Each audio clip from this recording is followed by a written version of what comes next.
భీమవరం అభివృద్ధి సంక్షేమమే తమ ధ్యేయంగా పనిచేస్తున్నామని రాష్ట్ర ప్రభుత్వ విప్ ఎమ్మెల్యే గ్రంథి శ్రీనివాస్ అన్నారు. నియోజకవర్గంలో పట్టణాలు, గ్రామాలు, వార్డులు అభివృద్ధి సంక్షేమమే తన ధ్యేయంగా పనిచేస్తున్నానని రాష్ట్ర ప్రభుత్వ విప్ ఎమ్మెల్యే గ్రంథి శ్రీనివాస్ అన్నారు. భీమవరంలో శనివారం పలు అభివృద్ధి కార్యక్రమాలను ఎమ్మెల్యే గ్రంథి శ్రీనివాస్ ప్రారంభించి విలేకరులతో మాట్లాడారు.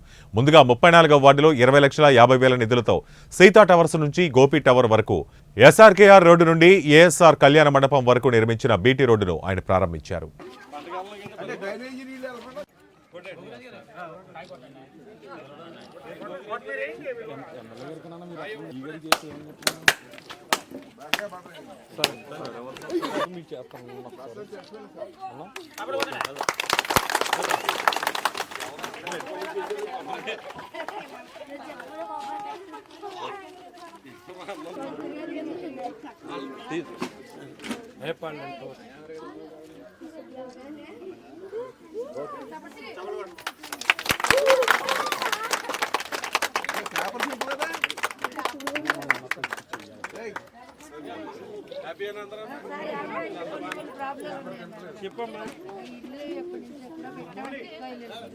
ఇప్పుడు మార్చి నెలాఖరికి అయిందనుకో, ఏప్రిల్ లేదనుకో, ఇప్పుడు ఇవ్వలేదనుకో మీకు జూలై ఆగస్టు అది కదమ్మా, ఆగస్టులో ఇవ్వాలి, ఆగస్టులో ఇవ్వాలి, ఆగస్టులో ఎలా చూడాలి.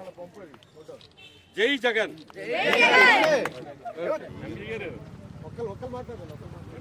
ఎవరికైనా పన్ను పడకపోతే కనుక వాళ్ళకు కూడా పనులు వేయించేసి పన్ను అంట తర్వాత వాళ్ళకి కూడా ట్యాప్ కనెక్షన్, అంటే ట్యాప్ కనెక్షన్ ఇవ్వాలంటే పన్ను ఉండాలన్నమాట.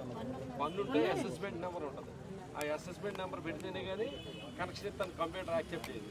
ఒకవేళ మీకు పన్నులు ఉన్న వాళ్ళందరికీ చెప్పేస్తాను, డబ్బులు కట్టేసుకుంటే ట్యాప్ కనెక్షన్ ఇప్పించేస్తాను. పన్ను లేని వాళ్ళకుంటే పన్ను కూడా అయింది. ఆ తర్వాత పన్ను రసీదు వచ్చాక వాళ్ళు ట్యాప్ పెట్టేసుకోండి. డోర్ నెంబర్లో వాళ్ళ భీమవరానికి ఎక్కడ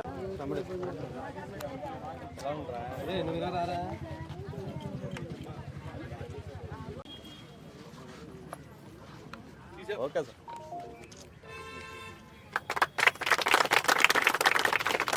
అమ్మ ఎలా చూడండి అమ్మ సార్. ఓకే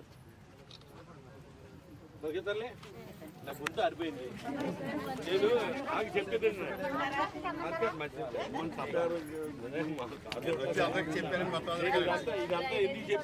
ఇదంతా ఎందుకు చెప్పానో చెప్పనా, మీరు తెలియని వాళ్ళకి చెప్పాలి. మీరు మనసులో పెట్టేసి దా చేసుకుంటే ఇది